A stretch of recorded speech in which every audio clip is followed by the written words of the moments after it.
Bismillahirrahmanirrahim.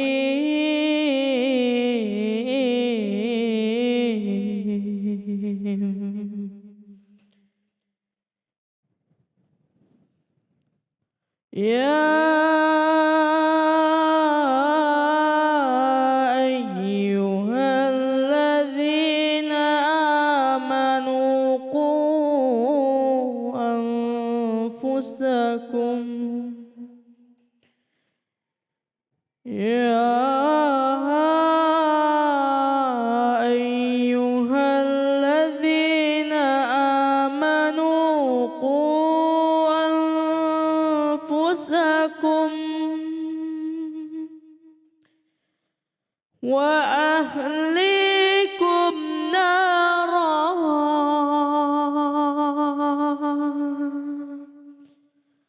waquduhan nas wal hijarah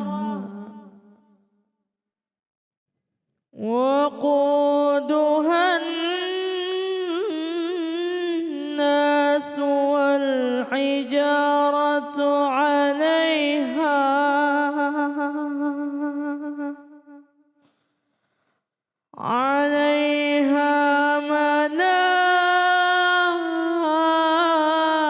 malaikatun ghiladun shidad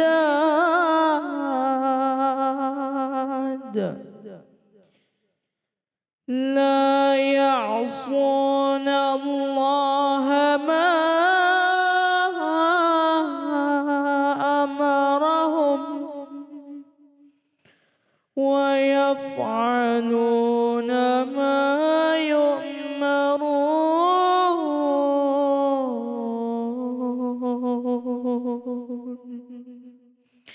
Sadaqallahul azim.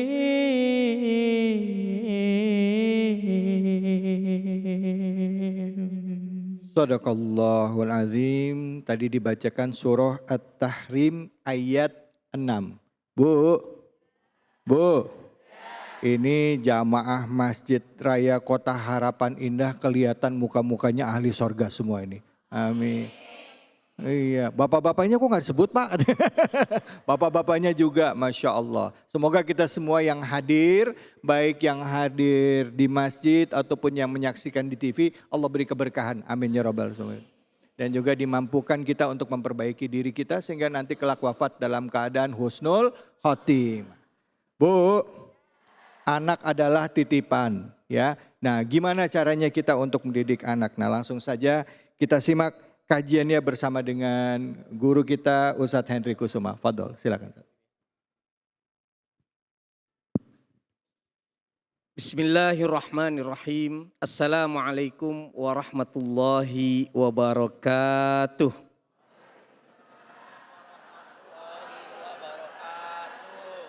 Alhamdulillah, assalatu wassalamu ala Sayyidina Muhammad ibni Abdillah wa ala alihi wa ashabihi wa man walah. Qalu subhanaka la ilma lana illa ma'alamtana innaka antal alimul hakim. Pemirsa jamaah iNews TV dimanapun berada yang dimuliakan Allah Subhanahu wa Ta'ala.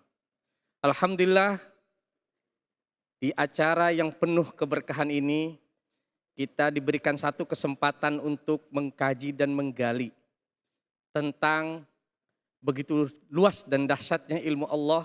Terutama pada hari ini kita membahas dalam surat At-Tahrim ayat 6. Dijelaskan dan kita sama-sama dengarkan tadi bagaimana. Di sana digaris bawahi.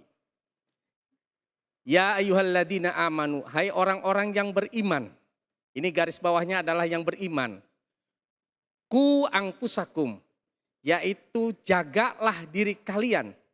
Artinya kalau kita melihat dari redaksi ayat ini bahwa kita menjaga itu kewajiban pertama adalah untuk diri kita. Wa ahlikum, kemudian keluarga kita. Berarti yang pertama adalah diri kita, yang kedua adalah keluarga kita. Keluarga itu bisa kedua orang tua, ya, bapak, ibu, kemudian anak. Nah ini menjadi paket, tidak bisa orang tuanya masuk surga kemudian anaknya masuk neraka? Enggak mungkin. Ataupun anaknya masuk surga orang tuanya ketinggalan juga enggak mungkin. Tapi itu menjadi paket. Makanya ayat ini menjadi satu kesatuan bahwa ketika menjadi ahli surga itu antara anak orang tua menjadi sebuah ikatan yang luar biasa. Di dalam tafsir Ibnu Katsir dikatakan bahwa ku anfusakum wa ahlikum artinya menjaga itu adalah bertakwa. Yaitu anak-anak kita diajarkan agar menjadi taat kepada Allah, mengikuti sunnah Rasulullah Sallallahu Alaihi Wasallam. Itu menjadi paket taat kepada Allah dan Rasulnya. Kemudian anak kita diajarkan dan dipahamkan bagaimana anak kita memahami agama. Ini yang salah, ini yang benar, ini yang haram, ini yang halal. Kan begitu. Sehingga ketika kita membina anak-anak kita agar terhindar dari neraka, itu artinya kita sama halnya memberikan pelajaran kepada anak kita untuk taat kepada Allah dan Rasulnya. Kenapa Bapak Ibu untuk bisa taat kepada Allah dan Rasulnya? Karena ketika kita melihat ayat lanjutannya waquduhan nasi wal hijarah, di mana ayat itu menjelaskan bahwa neraka itu akan menyala apinya apabila isinya yaitu ada batu-batuan dan yang kedua adalah isinya manusia. Jadi yang menjadi bara apinya itu adalah manusia. Maka neraka itu akan menjadi bernyala-nyala ketika ada manusia yang menjadi penghuni neraka. Na'udzubillah wal iyad billah. Bahwa ketika kita adalah orang tua, hari ini ternyata kewajiban kita luar biasa. Hadirin hadirat rahimakumullah, Bapak Ibu sekalian, bahwa ketika kita menjadi satu keluarga, maka anak-anak kita itu kewajibannya bukan tentang, nak kamu nanti sekolahnya begini, nah kamu nanti masuk pesantren, nah nanti kamu pendidikannya begini. Tetapi kita harus pahamkan sejak dini, sejak kecil. Bapak Ibu, kalau anak kita waktu subuh kira-kira dibangunkan apa tidak? Ini penting, dibangunkan ya. Saya yakin kalau pemirsa News TV pada rajin subuhnya. Amin. Karena ketika itu subuh awal kali keberkahan, jaminan Allah diberikan. Sampai-sampai hadis Nabi Muhammad menyatakan bahwa ketika waktu subuh adalah dijamin orang itu hidupnya pada hari itu. Oleh karena itu anak kita ajarkan ketika bangun subuh, nah mari. Untuk apa? Untuk mengingatkan bahwa dia harus taat kepada Allah dan Rasulnya. Karena kiblatnya anak adalah orang tuanya. Ini ada kadang-kadang anak kita udah paket aja masuk pesantren nanti keluar jadi ulama. Kalau anak kita tidak diajarkan oleh pertama kali orang tuanya, maka ini sangat sulit sekali. Oleh karena itulah banyak terjadinya anak-anak kita berperilaku hal yang negatif, itu bukan karena anak kita sendiri, tapi karena kiblatnya orang tua yang tidak bisa, yang belum mapan, belum maksimal membimbing ke arah agama. Jangan kita heran ketika anak kita sudah tontonannya apa di medsos itu ya. Aneka macam perbuatan apalagi game-game begitu itu sungguh mengerikan sehingga dipraktekkanlah kepada temannya yang terjadi namanya bully membuli.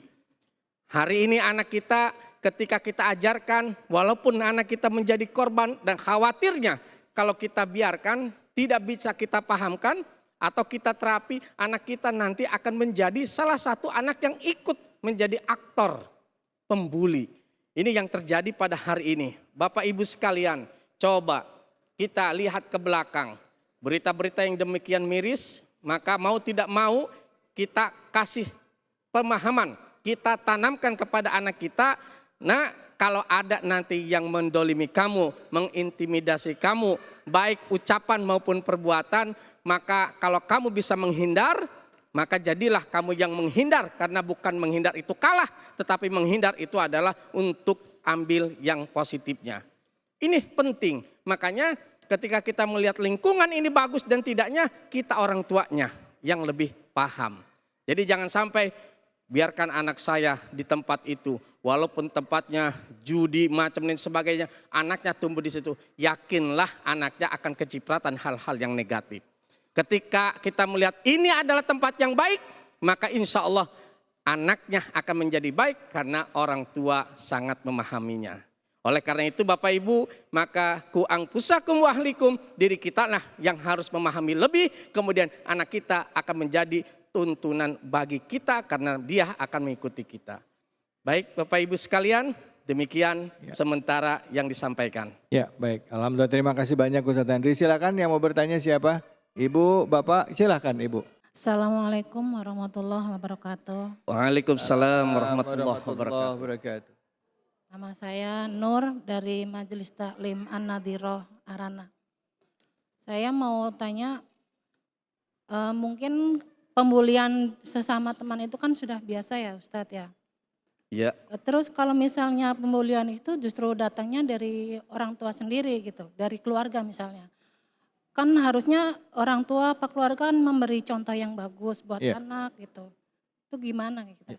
Maksudnya bully dari maksudnya bully orang tua tuh kayak gimana biar lebih jelas gitu. Misalnya orang tua ngebully anak tuh kayak gimana?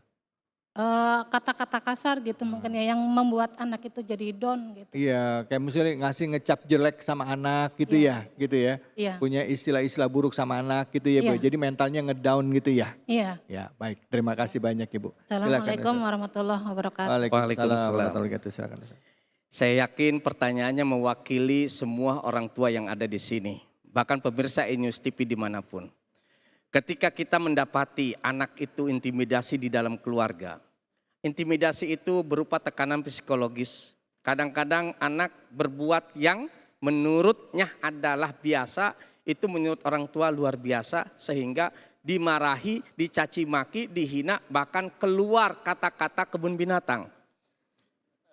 Benar gak Bapak Ibu? Betul. Ini ketika saya temukan di pesantren saya sendiri, itu anak yang keluar kata-katanya kebun binatang, saya telaah. Saya ngobrol dengan orang tuanya, ternyata orang tuanya di rumah biasa. Kalau ngomelin anak, marahin anak, itu kebun binatang keluar semua. Anaknya merekam di otaknya. Merekam di memorinya, dan ketika dia marah sedikit kepada temannya, itu langsung keluar kebun binatang. Bahkan bukan lagi kebun binatang, yang lebih dahsyat lagi daripada itu. Makanya Bapak Ibu sekalian, ternyata adalah orang tua menjadi awal atau keluarga menjadi awal pembentukan karakter anak yang pertama. Yang keduanya, ketika ada terjadi seperti itu kita di rumah, ataupun anak mendapatkan bulian dari luar, maka kita pahamkan bagaimanapun yang buruk itu datang dari luar, kamu jangan membalasnya dengan yang buruk. Karena ayat Allah menjelaskan, "Faman ya'mal mithqala dzarratin khairan yarah, wa may ya'mal mithqala dzarratin syarran yarah." Kalau berbuatnya baik mendapatkan yang baik. Kalau berbuatnya buruk mendapatkan yang, maka kalau kebaikan itu datang dari diri kita, maka kembalinya ke kita. Nah, kamu berbuat baik akan mendapatkan kebaikan. Nah, kamu berbuat buruk maka akan datang kepada kamu. Maka biarkan kebaikan keburukan itu apabila datang dari luar, biarkan keburukan itu jangan pernah membalasnya. Karena ini penting. Doktrin seperti ini bukan anak kita harus mengalah, tapi anak kita harus menjadi kuat, tegar dan sabar. Keadaan apapun kita tidak pernah tahu nanti anaknya menjadi besar. Justru intimidasi dan bulian lebih besar lagi. Tapi anak kita meyakini bahwa kebaikan akan berbalas kebaikan, keburukan akan berbalas keburukan. Demikian Ibu. Baik, alhamdulillah terima kasih banyak Ustadz Henry atas ilmunya. Ibu, Bu, Pak. Pendidikan anak dimulai dari rumah tangga. Dimulai dari rumah kita, ya. Rumah kita sendiri. Kalau pengen jadi anak soleh, orang tua kasih contoh, begitu ya Kiai ya? Betul, betul sekali. Kalau marahin anak, saya ingat seperti guru pernah ngajarin, kalau marahin anak kasih, walaupun marah, kasih ucapan yang baik. Betul. Mudah-mudahan lu jadi imam Masjid Istiqlal ya kan gitu ya Allah. Amin. Mudah-mudahan jadi presiden, amin. Mudah-mudahan jadi orang soleh, ya Allah. Padahal lagi emosi, mudah-mudahan jadi doa, amin ya robbal alamin. Jadi yang perlu belajar adalah orang tua. Baik, kita akan lanjutkan. Abis ini kita akan belajar cara menghafal Al-Quran dengan cepat dan mudah. Mau nggak Bu? Bu, maunya lemes amat, mau nggak? Pak mau nggak Pak? Pak, Pak, Pak. Kita akan belajar Al-Quran setelah ini ya bersama dengan Ustadz Bobby Heriwibowo hanya di sini di Cahaya Hati Indonesia.